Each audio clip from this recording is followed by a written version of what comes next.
From Storm Tracker 6, this is Forecast First, sponsored by Auto Owners Insurance. Simple human sense. It is still a really nice evening across mid-Michigan. We still have widespread sunshine across the entire area right now. However, notice on satellite and radar we have some cloud cover and some precipitation developing off to our west, which will be moving in overnight tonight. In the meantime, we're treated to some really mild temperatures, 64 degrees in Mason and Howell, 63 for our current temperature in Jackson, and right here in the city of Lansing. We'll increase our cloud cover as we go throughout the overnight hours tonight. A few sprinkles possible as we kick off our Friday, and a better chance for some more widespread and soaking rainfall over the weekend. 6 News at 5:30 starts right now. WLNS is here for you, celebrating 75 years of bringing you the news with 6 News at 5:30. Right now at 5:30, a scary night for a Michigan family as bullets come flying into their home, injuring a teen boy. Plus, a car comes crashing through a Michigan home, sending a young girl flying from her bed and into the backyard. And police are looking for a father accused of getting on his child's school bus and telling her to punch another student. Those stories and a lot more, and all in the first 6 minutes. Thank you for joining us tonight. I'm Siobhan Klepfer. Let's start that clock. Imagine bullets flying into your home, running around inside to escape the gunfire and getting hit 3 times. That just happened to a 15-year-old boy in Detroit. The shooting took place last night on the city's southwest side. The boy's mother says someone came up to their house and fired multiple shots at the front and side of the home. She says her son was hit 3 times while trying to run upstairs to get away from the bullets. We just got back from the store. I went up to the store and I just circled around the block, and as soon as I pulled up, no later, about maybe 5 or 10 seconds later, my house got fired on, and that's when my son got shot. Officials say the teen is stable in a hospital tonight and waiting for surgery. Police are investigating. So far, no arrests have been made. A 9-year-old girl in Michigan is also recovering tonight after a car crashed into her bedroom, sending her flying outside of that house. It happened earlier this week. Police in Center Line say she was found lying in the backyard under debris. Tonight, she's also listed as stable but suffered injuries to her spine, pelvis, and ribs. Police arrested the driver after they say she tried to run away from the scene. They claim she was driving drunk.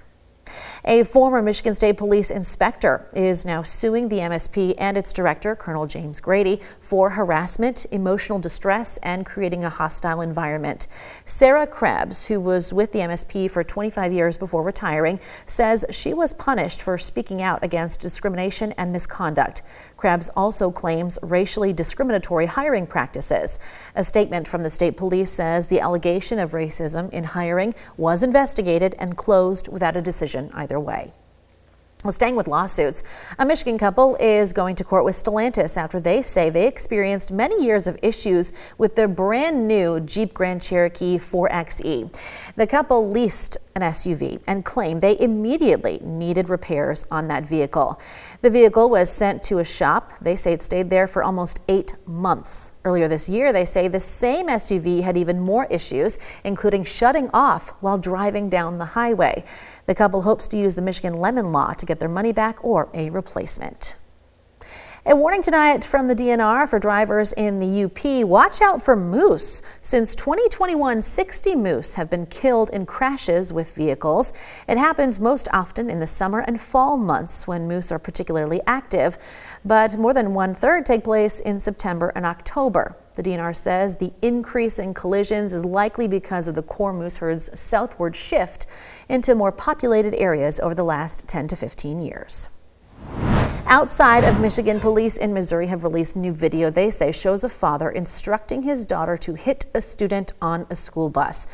In the video, officials say Maurice Fox pushes his way onto the bus with his 6-year-old daughter and tells her to punch a 7-year-old girl in the head repeatedly. Tonight, there is an arrest warrant out for Fox, and police are looking for him. And in this video from last month, you can see a Texas police officer rescuing a woman from her burning car. The officer tried to pull the driver out of a window unsuccessfully and eventually had to pry the door open to get the driver out. The video continues to show officers providing first aid before paramedics arrived on the scene. New today, former Trump administration National Security Advisor John Bolton has been indicted in a federal investigation into the potential mishandling of classified information. Bolton served in the first Trump White House and was fired in 2019. In August, the FBI searched his home in Maryland and his office in Washington for classified records that he might have held onto from his years in government. Meantime, the National Transportation Safety Board released a report on the cause of the Titan submersible that imploded 12,000 feet below the surface of the Atlantic Ocean back in 2023.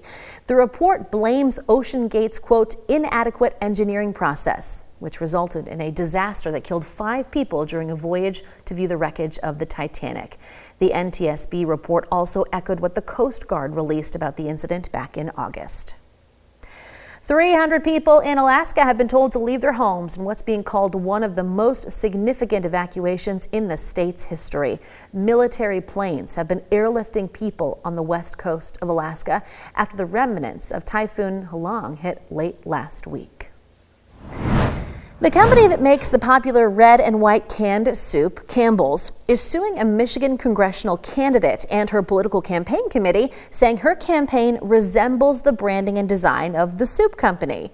The lawsuit says Shelby Campbell, who is running as a Democrat in the 2026 election cycle for Michigan's 13th district, is using a slogan and visual theme that is similar to the design of a Campbell's soup can. The company says in the lawsuit it sent Shelby Campbell a cease and desist notice last month requesting her to stop using Campbell's property, but that the candidate did not plan to comply. In response to the lawsuit, Shelby Campbell told CBS News Detroit she can't discuss the specifics of ongoing litigation. One Sterling Heights woman is feeling lucky for life. The Michigan Lottery says Anita Yusuf bought a Lucky for Life lottery ticket back in September, and a few days later she found out she won. Yusuf claimed her prize and chose to receive her winnings as a one-time lump sum payment of $390,000. And speaking of lucky, wrapping up our first 6 minutes of news, a family decided to rescue an egg that they found on the side of the road next to a dead bird. The Minnesota family took the egg home, quickly put it in an incubator, and found a tiny little turkey breaking out of its shell the next morning. The family says the turkey, named Tiny, loves to play with the family dog and pick at shoelaces and windows. The family says the turkey was just moved to a family property in southern Minnesota, where it is now roaming free on 5 acres of land. Kendall. Tiny doesn't look so tiny anymore. No, Tiny's growing very fast. Yeah, and he clearly likes pecking at cameras too, it looks like in that video. Yeah, I joked today when I heard about the story. I said, hopefully Tiny's not too big and for Thanksgiving, because they look a little too tempting. Yeah. Just kidding. Hopefully not. No, I think they're going to just let Tiny be Yeah, free. let Tiny roam free and have fun. Have a good time. Well, we have to have some fun tomorrow because it is going to be our last dry day of the week. Okay. And then, of course, we're talking about some soaking rainfall moving in for the weekend.